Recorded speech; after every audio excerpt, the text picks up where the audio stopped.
Groundhog's Special Secret by Hiskey Arno. Illustrated by Renee Grafe.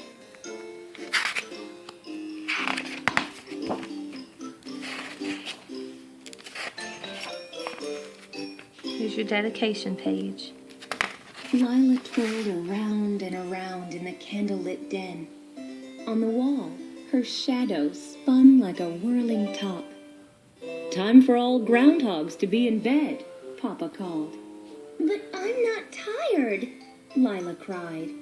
"I can't possibly sleep all the way until spring." "Now, Lila," Mama said, "everyone else is in bed, and Uncle Wilbur is about to head for his den." Lila made a face at her drowsy brother and snoring sister, and began to waltz with her shadow.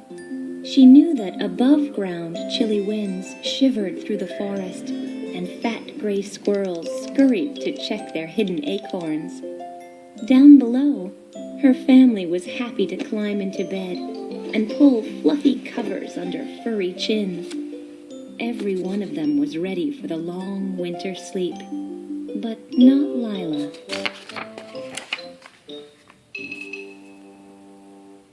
"I hate to go to bed," she said. "It's such a long time until spring." "That's how I used to feel when I was a young groundhog," Uncle Wilbur said. "But now I enjoy all the rest I can get." "You always get up early to go above ground," Lila said. "What do you do up there? Aren't you scared to go all alone? Is it cold? Is it snowy? Is anyone else around? What do you do up there?" "If I answered all your questions, I'd never get to sleep," said Uncle Wilbur. "Even worse, I'd give away the secret." "What secret?" Lila asked.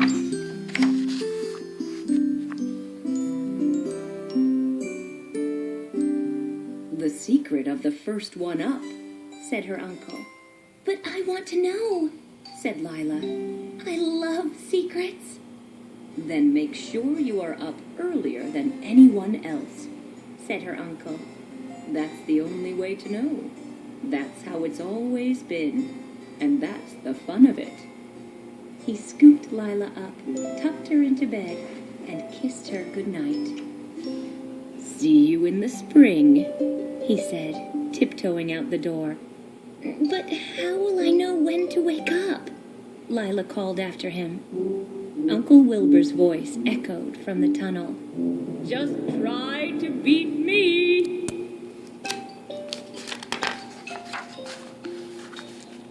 Lila listened to Papa's rumbling snore and Mama's deep, even breathing. "I'm going to do it. I'm going to be the first one up," she said, yawning. "But the only way to be sure is not to go to sleep at all."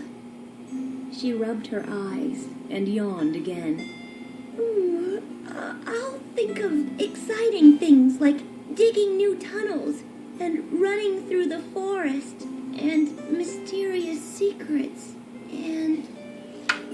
Then Lila was spinning. Down and down she spun into the warm darkness of a deep winter sleep.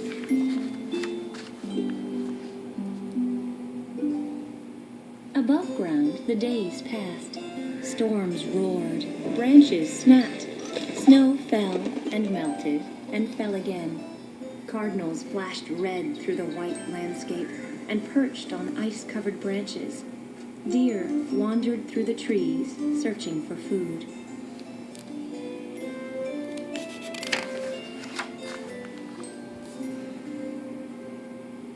And then one day, Lila's eyes flew open.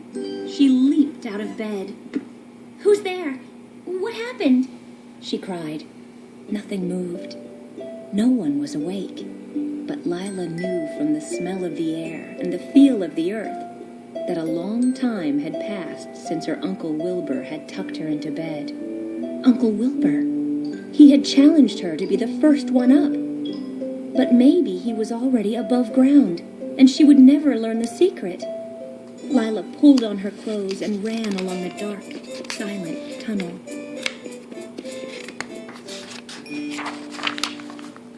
Uncle Wilbur, I woke up all by myself, She called, poking her head into his den. She patted the sleeping bulge of blankets. I beat you. What do you think of that? Her uncle snored softly. Let's go above ground. Lila cried. She shook his shoulder. Come on, let's go. Not yet, he murmured. A few minutes more. But Lila couldn't wait, not even for one more minute. She had to be out under the open sky, to breathe the wind blowing through the forest clearing, and to hear the birds calling. She just had to know the secret.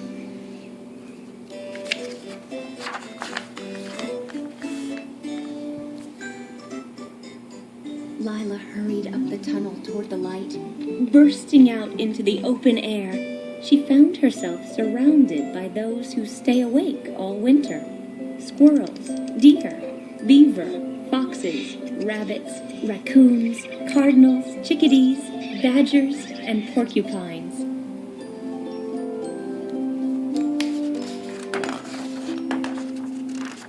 Tell us, They cried.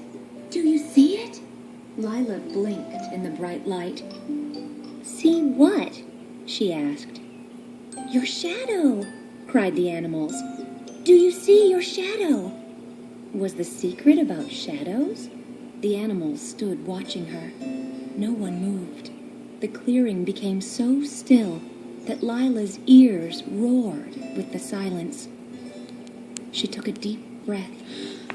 The air felt cool and smelled piney and brand new.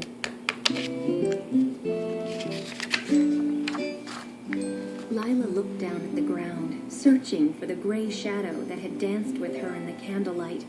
She looked to her left, and then to her right. She twisted around and looked behind her. Suddenly, Lila felt lonely. The only groundhog awake, without even her little shadow for company. I'm sorry, She said. I don't see it. Don't be sorry. The animals cried, dancing around the clearing. Spring is coming. Spring is coming? Lila asked. But how do you know?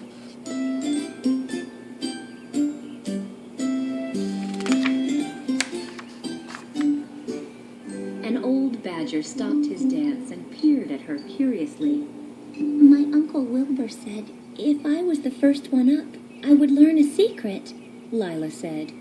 Ah, yes, the secret, Said the old badger. It's very simple.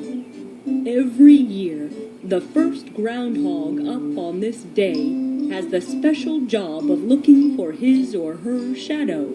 If it's there, then there will be 6 more weeks of winter, and the groundhog hurries back to bed. I would hate that, Lila said. If, like today, the shadow isn't there, The old badger continued. it means spring is coming, and we all rejoice. But you need the sun to have a shadow, Said Lila. so a beautiful sunny day means winter is staying, and a cloudy gray day means spring is coming? That seems backwards to me.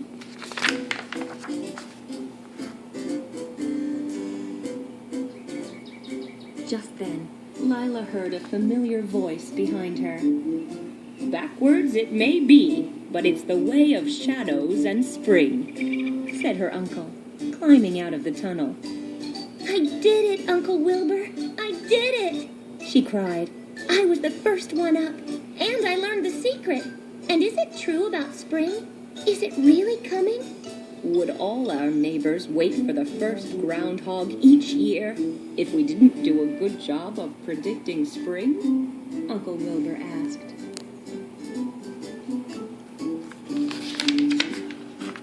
If spring is coming, can we go down below and wake everyone up?